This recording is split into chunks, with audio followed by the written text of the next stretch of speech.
Amigos cibernautas, ¿qué tal? Muy buenas tardes. Sean ustedes bienvenidos a una emisión más de NP Noticias de la Tarde, con el gusto y con el placer de siempre de estar nuevamente aquí con ustedes. De verdad, muchísimas gracias.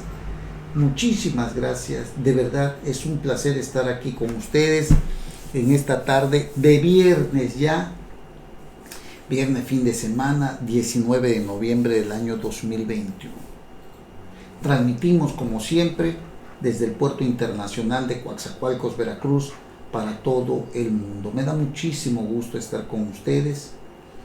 Es un placer poder platicar nuevamente aquí en este espacio, precisamente de los temas puntuales que suceden en este país.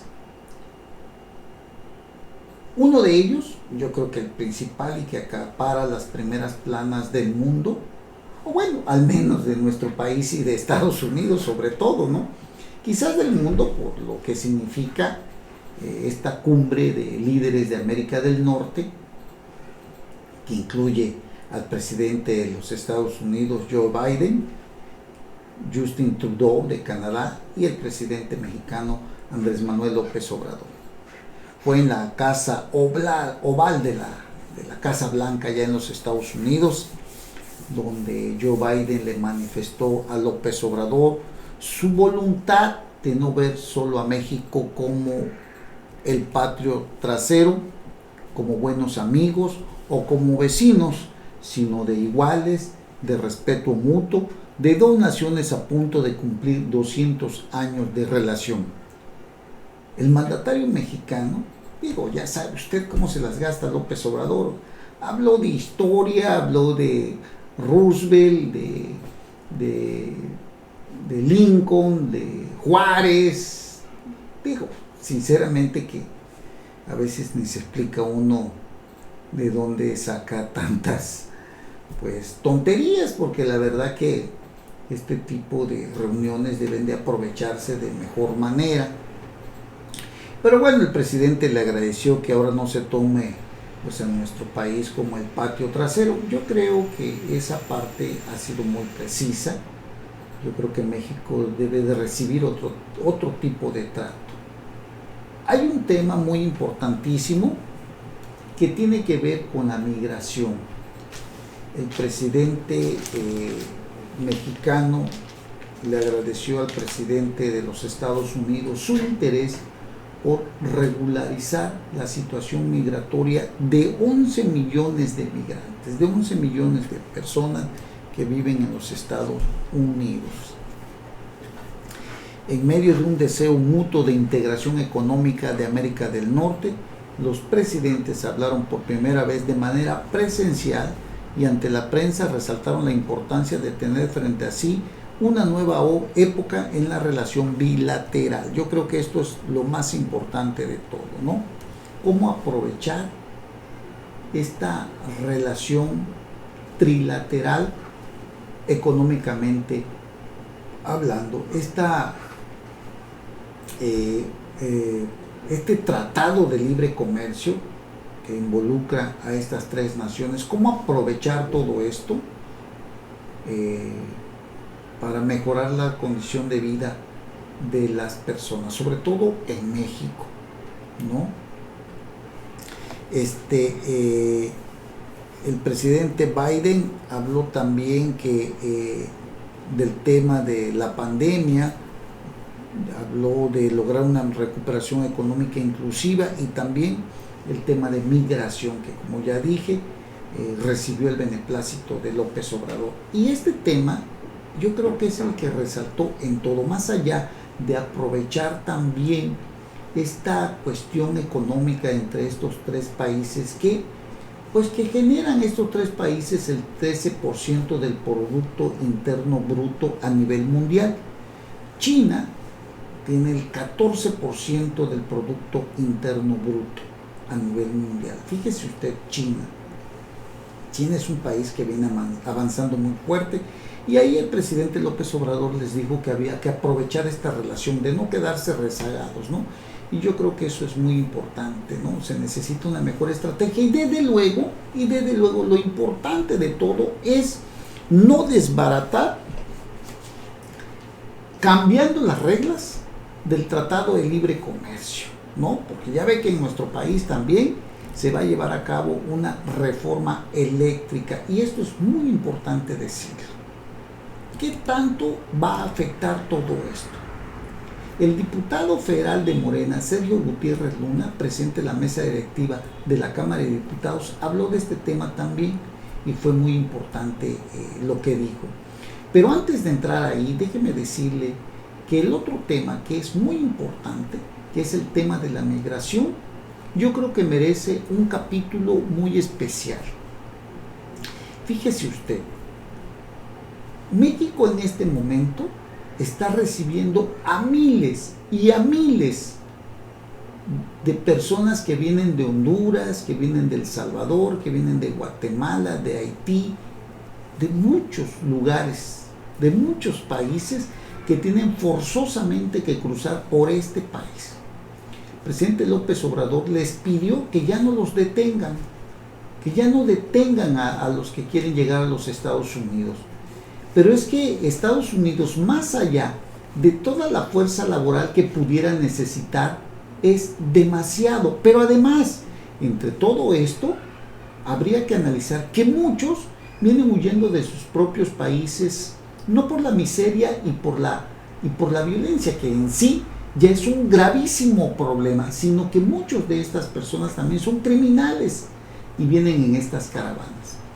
Estos dos temas muy importantes, que dejemos a un lado estar mirando a Guatemala, a El Salvador, a Honduras, que son miles los que ingresan, pero concentrándonos en nuestro país, la miseria, la pobreza y la violencia son dos factores fundamentales que inciden, sin duda, en que sigamos exportando a miles y miles de mexicanos que buscan mejores condiciones de vida del otro lado de nuestras fronteras. ¿Cómo detener todo esto? Mire usted, la pobreza, pese a los programas sociales, está visto que no han surtido ningún efecto, porque cuando este presidente López Obrador llegó a la silla de Palacio Nacional, habían 55 millones de pobres. 55 aproximadamente. Hoy hablamos como de 57, 58 millones. Ha aumentado entre 3 y 4 millones de personas en pobreza. Y hay otro rubro que es el de pobreza extrema, aquellos que no pueden vivir o que viven solamente con un alimento. Le estoy hablando que hoy son 11 millones de ellos, aumentaron 2 millones y medio aproximadamente. Y cuando nos damos cuenta de esto, deberíamos de analizar qué tanto están funcionando los programas sociales en este país que no logran terminar con la miseria y con la pobreza. Ese es un factor por el que mucha gente decide irse del país. Y le digo porque el presidente se preocupó por regularizar la situación migratoria de 11 millones de personas que allá viven. Pero es un cuento de nunca acabar, porque la pobreza y la miseria, no nada más de Guatemala, El Salvador, de Honduras. Digo, cuando yo le digo no volteemos tanto a ver eso, sino veamos lo que sucede en nuestro país, pues aquí, simple y sencillamente, pues sigue creciendo todo este terrible flagelo que es la pobreza y la miseria. Y si usted le suma la violencia generada por la delincuencia organizada o por el crimen organizado, párele de contar. Una estrategia que hasta el día de hoy simple y sencillamente no ha servido para nada. Abrazos y no balazos. Ayer justamente cuando el presidente estaba ya en los Estados Unidos, hablando del tema de que la violencia y la pobreza inciden en la migración y que la migración no debe de ser por estas causas, sino que la migración debe de ser de manera opcional, pues en el estado de Zacatecas, gobernado por un morenista, por David Monreal, hermano del senador Ricardo Monreal, líder del Senado. En Zacatecas aparecían 13 cuerpos colgados, que se suman a los más de 100,000 homicidios dolosos que en tan solo 3 años ha generado este gobierno. Ya no se escucha, como antes constantemente que escuchábamos, pero no quiere decir que no esté sucediendo. Mire, este gobierno, el de López Obrador, ha triplicado el número de muertos, de homicidios dolosos, en estos primeros 3 años a comparación con el de Felipe Calderón. Y en comparación en este mismo periodo de tiempo, estamos hablando que ha duplicado el número de homicidios dolosos con Enrique Peña Nieto. Digo, a lo mejor usted no está de acuerdo conmigo y le entiendo, pero honestamente ha sido un fracaso estas dos estrategias del presidente de la República, Andrés Manuel López Obrador, para tratar el tema de la pobreza y miseria y de la violencia que llena de sangre todo el territorio nacional. Estos dos factores no se han atendido adecuadamente y podríamos ir ante el mundo diciendo lo que se puede hacer cuando en este país no se está atendiendo este gravísimo problema. Usted ha escuchado constantemente de que enséñenle a pescar y que no le tiren el pescado, ¿no? Y parecen palabras muy sencillas, pero la verdad es que no nada más este presidente, sino los presidentes anteriores no han generado las condiciones adecuadas para que la gente, adulto mayor sobre todo, y es que mire, hay muchos adultos mayores que están perfectamente sanos y que pueden seguir trabajando y pueden seguir generando, pero este gobierno llega a una edad en que dice, no, pues le vamos a dar su apoyo y ahí muere, ya hagan ustedes otra cosa, no quieren hacer nada. En otros países la fuerza de la experiencia de estas personas es utilizada y se les sigue dando dinero y más dinero producto de nuestros impuestos. Hay muchos adultos mayores, sin duda, que sí lo requieren y que sí lo necesitan. Me queda muy claro también eso. Pero está visto que lo que se tiene que hacer es generar mejores condiciones laborales, mejores condiciones de salud, mejor calidad de vida, buscando incentivar mejores empleos, mejores salarios, para que la gente viva de otra manera. Porque mientras así suceda, ningún programa social va a terminar con la miseria y con la pobreza. Vamos a seguir generando dinero con nuestros impuestos, dinero que va a ir a dar, pues, a los más necesitados, sin duda, que son millones. Pero hay otro tanto, por ejemplo, que realmente, pues, tiene deseos de trabajar y que incluso muchos de ellos aún trabajan. No tienen la culpa ellos, desde luego, porque pues el gobierno está diciendo que a los 65 años de edad tienen derecho a recibir una cierta cantidad de dinero, y de acuerdo, no estamos discutiendo ese tema. Y el otro factor, el de la violencia, en el que en este país incluso el propio presidente ordenó la liberación del hijo de un delincuente como es Joaquín El Chapo Guzmán. Pues dices tú, ¿qué clase de país es el que construye este señor? Y va a los Estados Unidos y dice, oigan, pero es que la violencia y la pobreza y la miseria son los que generan la migración. Pues sí, pero él está prácticamente solapando todo esto, siendo cómplice de esta situación. No se puede terminar la migración cuando no se atienden estos dos temas tan importantes en nuestro país. Digo, a mi punto de vista, a lo mejor usted tiene otra, tiene usted otra forma de ver las cosas, pero la realidad es que estos dos temas son fundamentales. Además, un presidente que desde el púlpito de las mañaneras todos los días está dividiendo al país, un presidente que está lleno de odio y de corajes, pues imagínense usted cómo gobernar así, cómo llamar a la unidad, cómo trabajar en conjunto cuando todo el mundo tiene diferentes maneras de ver a un gobierno. Podríamos no estar de acuerdo usted y yo, pero sí podríamos unir ideas, pero sí podríamos estar de acuerdo en lo que está bien. Pero en este momento yo creo que atravesamos una severa crisis de identidad ideológica, incluso me podría yo atrever a pensar. Bueno, Estados Unidos y México son naciones iguales. Dicho esto, para que usted no me vaya luego a querer ver mal cuando me vea por la calle, digo, yo estoy reconociendo que hay cosas muy buenas en este país, y yo creo que una de las buenas es la forma clara y precisa que el presidente López Obrador tuvo para plantarse ante el presidente Joe Biden, que por cierto es un personaje también pues muy flexible, muy accesible, no es Donald Trump, no es Barack Obama, es muy sensible a muchas cosas y sabe escuchar, y veremos la presión que existe también de los legisladores, sobre todo republicanos, ¿no?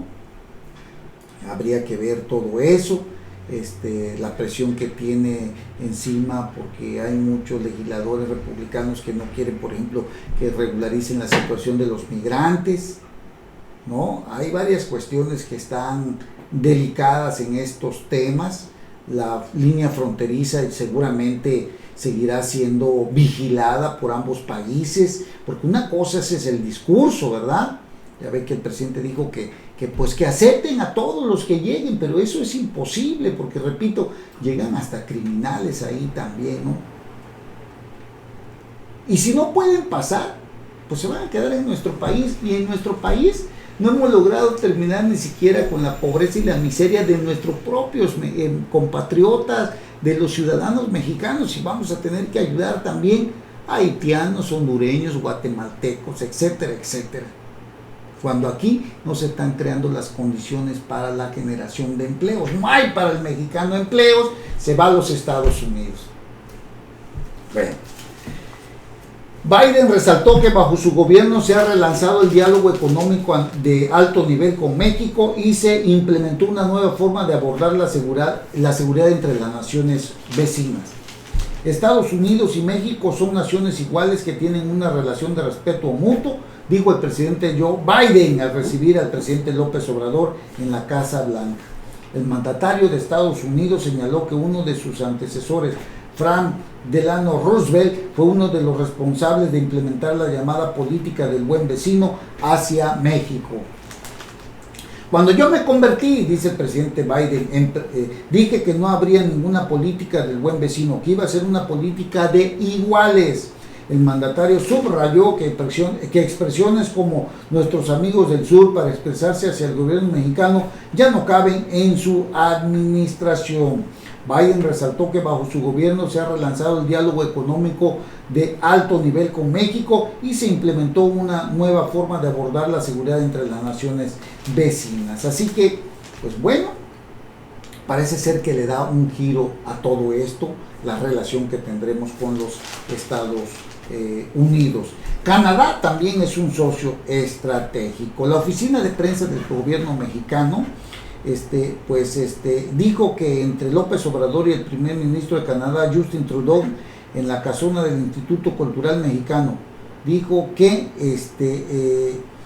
hay acuerdos y hay coincidencias entre estos dos mandatarios. Y ahí establecieron la importancia del vínculo entre ambos países, centrado en la visión humanista de la relación bilateral, y que la prosperidad debe ser resultado de acciones que garanticen la igualdad, la seguridad y el desarrollo de ambos pueblos y de la relación en su conjunto. Y es que no hay que perder de vista el Tratado de Libre Comercio, ese no hay que perderlo de vista.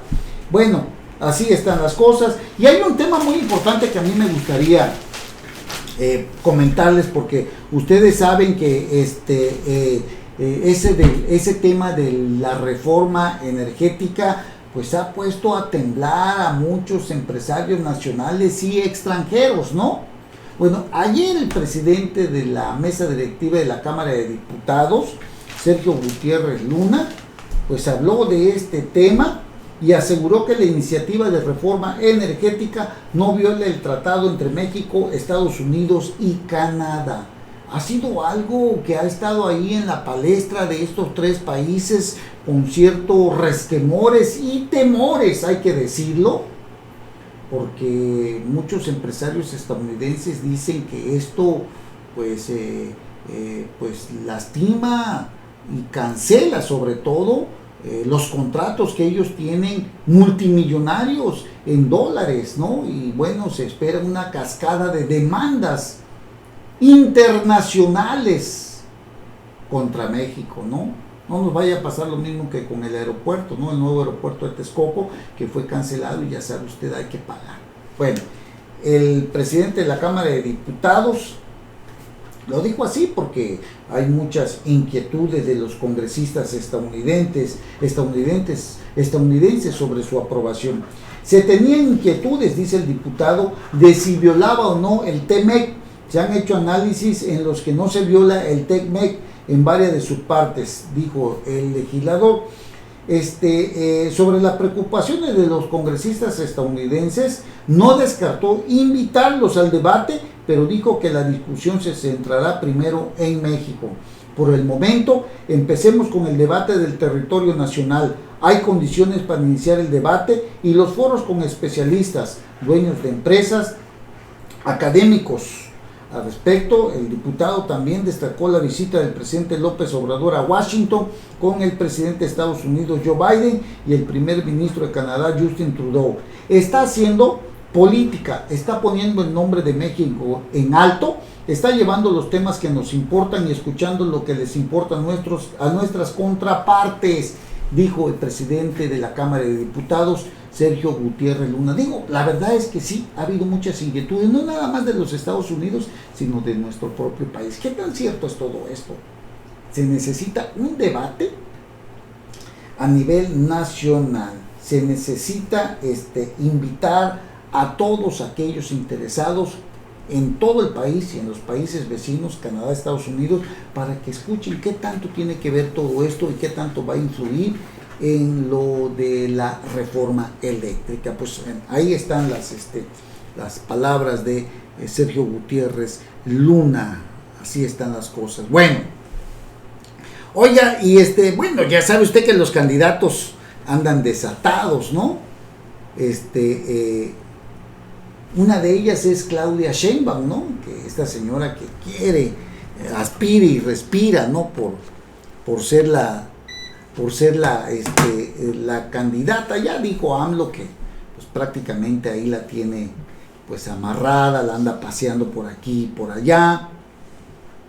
Bueno, pues Claudia Sheinbaum, como para no quedarse atrás, acuérdense que uno de los candidatos o precandidatos, que es Marcelo Ebrard, pues ahorita anda acompañando allá al presidente. Por cierto, yo creo que Marcelo Ebrard hizo un excelente papel, más allá de todo eso, yo creo que Marcelo Ebrard hizo un muy buen, excelente papel como secretario de Relaciones Exteriores. Se maneja y se mueve muy bien en los Estados Unidos. Es un hombre que habla inglés y creo que habla otro idioma, se sabe desenvolver muy bien, tiene mucha experiencia, fue jefe de gobierno. Yo creo que está en su mejor momento Marcelo Ebrard, uno de los más fuertes aspirantes que realmente conocen y saben de política, el mejor posicionado políticamente hablando, con mayor experiencia, centrado, y es un personaje que conoce los temas, cualquier tema que usted le quiera tratar, económico, laboral, internacional, conoce muy bien los temas, tiene muy buenas relaciones políticas a nivel nacional con diversos actores políticos. Pues es Marcelo Ebrard. Entonces yo creo que Marcelo Ebrard puede, y se habla incluso en las distintas encuestas, que está por encima incluso de Claudia Sheinbaum, que es la otra precandidata, porque el otro es Ricardo Monreal, pero ahorita le platico. Claudia Sheinbaum, la morenista, como para que no quedarse atrás, destacó que el propio presidente Biden dijo: trato como iguales a México, y esto es algo que se ha ganado México. Particularmente se lo ha ganado desde que entró el presidente de la República, Andrés Manuel López Obrador. López Obrador, dice Claudia Sheinbaum, es un gran estadista. Así remató como para no quedarse atrás, ¿no? Híjole, dice Claudia Sheinbaum que mostró una altura de miras y se comportó como lo que es, un gran estadista. ¿Usted qué piensa? ¿Usted qué cree? ¿Qué analiza? ¿Cómo lo ve? ¿Un gran estadista? Sí, bueno, pues usted tiene la mejor opinión. Y el otro precandidato, digo, y hay otro, como si no fueran suficientes, no andan desatados los morenistas, hay otro, ¿no? Pero le platico, uno que ya se había visto venir y que aunque no ha sido mencionado por el presidente, es Ricardo Monreal, el líder del Senado de la República, de la Cámara Alta. Ricardo Monreal, un tipo muy ecuánime, un tipo muy centrado, un tipo muy conocedor, un tipo que ha sabido construir su carrera política en base a mucha estrategia, en base a acuerdos, en consensos. Al final de cuentas, la política es el instrumento, ¿no?, para alcanzar acuerdos, para alcanzar consensos que permitan mejorar las condiciones de vida de los ciudadanos. Ricardo Monreal ha sabido construir al paso de los años. Digo, fue gobernador, fue delegado fue delegado de la delegación Cuauhtémoc allá de la Ciudad de México. Ha sido diputado federal, senador de la República. Tiene una muy larga experiencia, gobernador de Zacatecas, ahí donde gobierna ahorita su hermano Ricardo Monreal, que por cierto sería una enorme carga política para él, porque está quedando muy mal David Monreal. Sinceramente, ojalá y mejore esto, pero si no se atiende bien el tema de la inseguridad, es otro estado que simple y sencillamente se está yendo al fondo, como muchos otros estados del país. Y eso le puede afectar terrible a Ricardo Monreal, ¿no? Bueno, pero Ricardo Monreal es uno de los personajes mejor posicionados, con una gran sensibilidad política, un enorme colmillo retorcido en la política. No se pelea con nadie, incluso cuando el presidente no lo mencionó, él simplemente dijo, no, pues yo de todos modos les digo que voy a estar en la boleta de Morena en el 2024. No lo sabemos.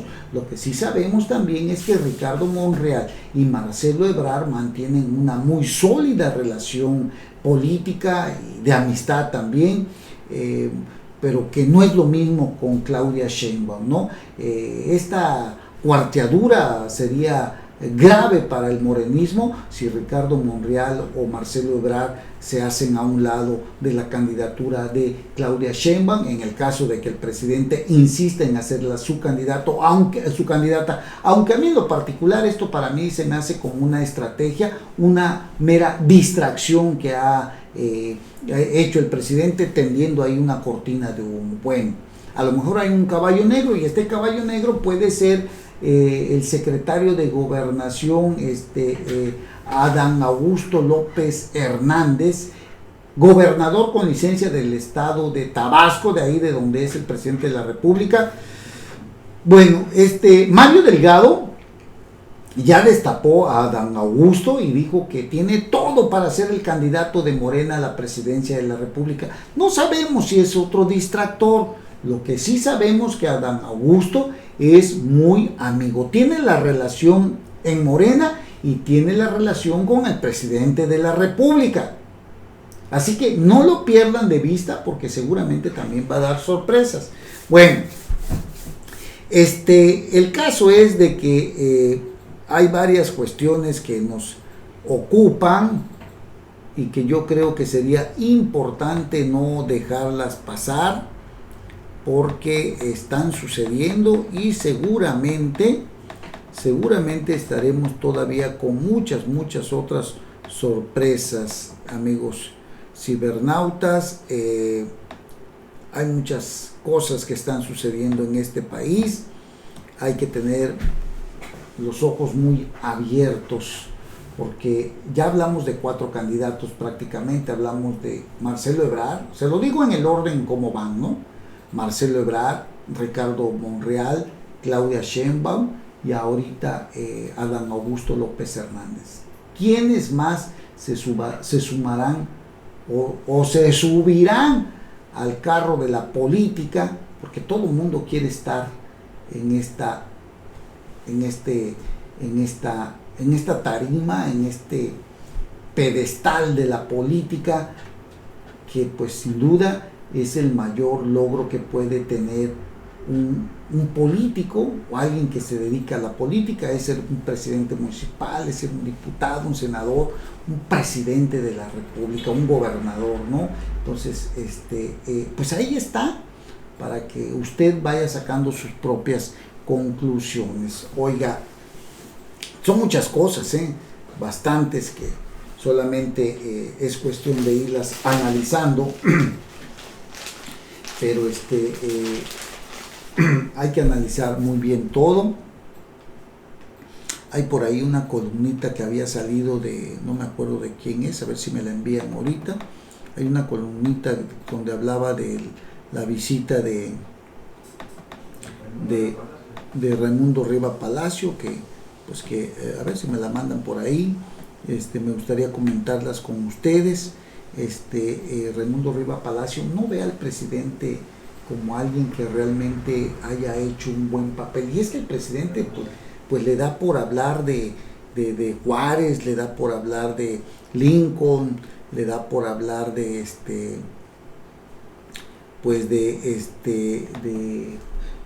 Roosevelt.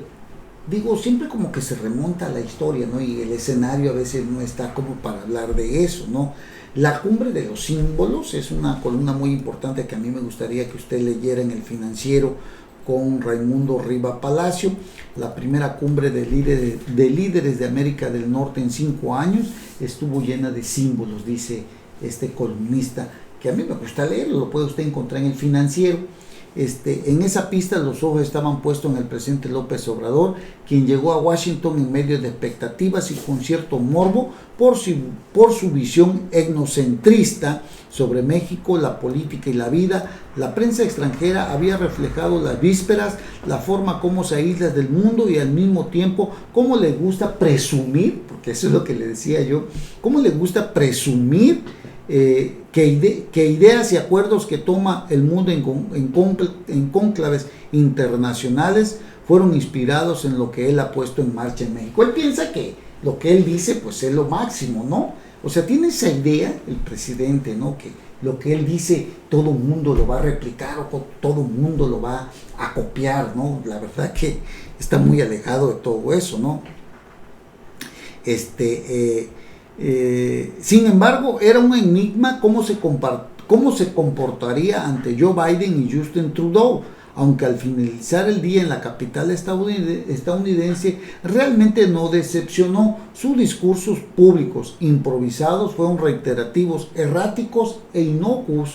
Es lo que dice Raimundo Riva Palacio, ¿no? Usted tiene que sacar sus propias ideas y su propio análisis. López Obrador dice, no supo porque no quiso o no lo persuadieron de otra cosa, aprovechar el viaje a Washington. Pudo haber viajado el martes por la noche a la capital estadounidense tras inaugurar el tianguis turístico en Mérida, pero como no utiliza aviones oficiales, perdió todo el día porque tuvo que salir de Cancún, que no tiene vuelos directos. Ya ve que no le gusta viajar en el avión presidencial. Allá se está echando a perder, estamos pagando mucho dinero. No se sabe cómo se fue ni por dónde llegó, pero mientras volaba, el primer ministro canadiense estuvo en el Capitolio sensibilizando a legisladores sobre el impacto negativo que tendrían algunas medidas proteccionistas que está impulsando Joe Biden, ¿no? Trudeau fue con quien primero habló López Obrador en un encuentro bilateral que comenzó con un discurso de bienvenida en el Centro Cultural de México en Washington, que no habló del presente sino del pasado, que no se refirió a los problemas que enfrentan ambos frente a Estados Unidos y al alinearse, aunque aunque fuera retóricamente, contra las acciones emprendidas por Biden que afectan la integración norteamericana. Trudeau no perdió el tiempo y expresó desde temprano sus objeciones, escúchelo usted muy bien, sus objeciones a los créditos fiscales para consumidores y sindicatos propuestos por Biden para estimular la producción de autos eléctricos. López Obrador le mostró los murales del Centro Cultural y habló de Lázaro Cárdenas, de Benito Juárez, sobre temas contenciosos de importancia para las dos naciones, ni una palabra. Fíjese usted, o sea, no aprovechó a negociar, a platicar, a sensibilizar, a decirle, oye, el tema energético, ¿cómo lo ves? ¿Cómo está? ¿Qué piensas? ¿No? O sea, no tuvo esa idea de escuchar, pues, de poner un tema para tratar él de corregir o de afirmar o reafirmar lo que está sucediendo alrededor de esta reforma energética que posiblemente va a impactar a los dos países que integran el Tratado de Libre Comercio. En fin, siempre hablando de Juárez, de Cárdenas incluso, ¿no? Y hablar históricamente de Lincoln, de Roosevelt, sin dar espacio para la traducción. Biden se levantaba los calcetines y escribía algunas notas ajenas. O sea, ya de plano, ¿no? Bueno, pues si usted tiene la oportunidad, pues lea a Raimundo Riva Palacio. Las dos fotografías más importantes de ese momento en la oficina oval fueron donde López Obrador se veía achicado en una silla dura, con las manos cruzadas, y donde Biden lo tomaba un momento de la rodilla. La más reveladora del encuentro con los canadienses es donde aparece en la mesa, a la izquierda del presidente, el embajador de México en Ottawa, Juan José Gómez Camacho, porque durante días informó a la prensa de Canadá lo que pareció ser lo único o lo más importante que acordaron los dos a nivel bilateral: compartir experiencias sobre cómo reivindicar y restaurar la relación con los pueblos originarios. Caray, se desaprovechó el tiempo, en pocas palabras, ¿no? En fin, vamos a ver en qué termina todo esto, pero por allá, por ejemplo, no está muy de acuerdo Trudeau sobre el impacto negativo que tendrían algunas medidas proteccionistas que está impulsando Biden. Y es que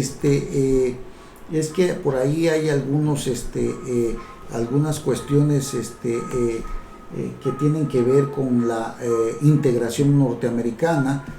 Desde temprano Trudeau mostró objeciones a los créditos fiscales para consumidores y sindicatos propuestos por Biden para estimular la producción de autos eléctricos. Créditos fiscales que sin duda van a afectar a Canadá y pueden afectar a México.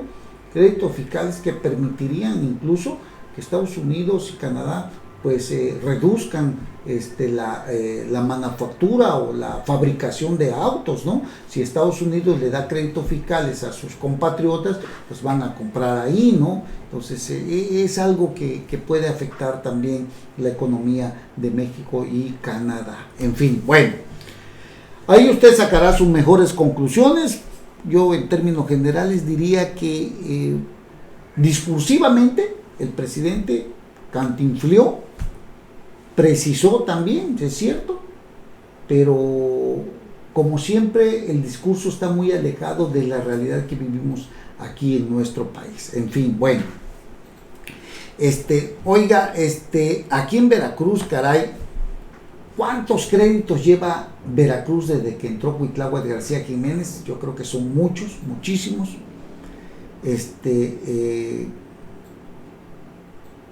Ya se pidió otro. Estamos hablando de casi 60,000 millones de pesos en deuda de Veracruz desde que entró Cuitláhuac García Jiménez, el mismo que dijo que no endeudaría a Veracruz como lo había hecho Duarte, como lo había hecho Miguel Ángel Yunes Linares, ¿no? Bueno, pues mire, el gobierno de Veracruz hará uso de un crédito a corto plazo para cumplir con los compromisos económicos de cierre de año, llámese aguinaldo o vaya usted a saber qué otra cosa más, dijo el secretario de Finanzas José Luis Lima Franco. Durante una visita que tuvo a un medio de comunicación, el funcionario estatal dijo que tienen disponible una línea de crédito de 1.800 millones de pesos. Sin embargo, analizan la posibilidad de únicamente utilizar 1.600 millones de pesos. Caray, ¿qué tanto es tantito, no? Bueno, ¿cuántas líneas de crédito vamos? Yo creo que llevamos como 14 o 15, ¿no?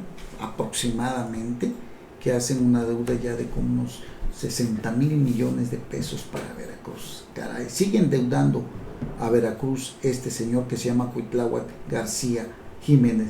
Principalmente se va al tema de la nómina, dice. En la nómina van todos, van los maestros, van los enfermeros, los doctores, todos los trabajadores del Estado. Esa bolsa es lo que hace falta al final del día, especificó el secretario de Finanzas. Descartó que se tenga prevista una nueva reestructuración de deuda, pues generalmente solo se hace una y esta se realizó a principios de la administración. Actualmente, dijo, la política financiera de la entidad están enfocadas a la disminución de deuda. Pues sí, pero pues siguen pidiendo créditos, ¿no? Por un lado pagan y por otro lado pues siguen pidiendo crédito, ¿no? Pues ¿cuándo se va a terminar esto, no? En fin, lo importante es seguir como ha seguido cronológicamente los cortos plazos desde el 2017, que fueron 4.400, en 2018 fueron 2.500, después 2.400, el año pasado 1.800 y la intención es que este año dispongamos de 1.600 millones de pesos. Caray. Bueno, hay un adeudo de 22 millones de pesos que el gobierno del estado tiene con el Servicio de Administración Tributaria de la Secretaría de Hacienda por concepto de impuestos sobre la renta. Ya tenemos pagado cerca de 12.000 millones de pesos de ISR. Todavía nos falta otro tramo. Yo creo que unos 10.000. Y esperamos que cuando finalice la administración ya hayamos terminado de pagar. Es lo que dijo el titular de Hacienda. Pero sin duda, lo de la campaña de haber dicho que ya no iba a haber más deuda, pues simple y sencillamente fue una gran mentira. Como ha sido la mentira también de que ha disminuido la violencia, cuando aquí en el sur del estado de Veracruz podemos dar cuenta de la enorme cantidad de homicidios dolosos, de las ejecuciones, en fin. Este tema de la violencia, de la delincuencia organizada, ha sido un fracaso en la administración de Cuitláhuac García Jiménez, a pesar de las cifras alegres que dio precisamente en su tercer informe de gobierno, si a eso se le puede llamar un informe de gobierno. Terrible, terrible lo que estamos viendo aquí en el estado de Veracruz, ¿no? En fin. Bueno, oiga, pues muchas gracias por haber estado con nosotros, gracias por habernos acompañado. Nos vamos a escuchar, nos vamos a ver en nuestra siguiente emisión. Que tengan ustedes un excelente viernes, un excelente fin de semana. De verdad, muchísimas gracias. Hasta pronto.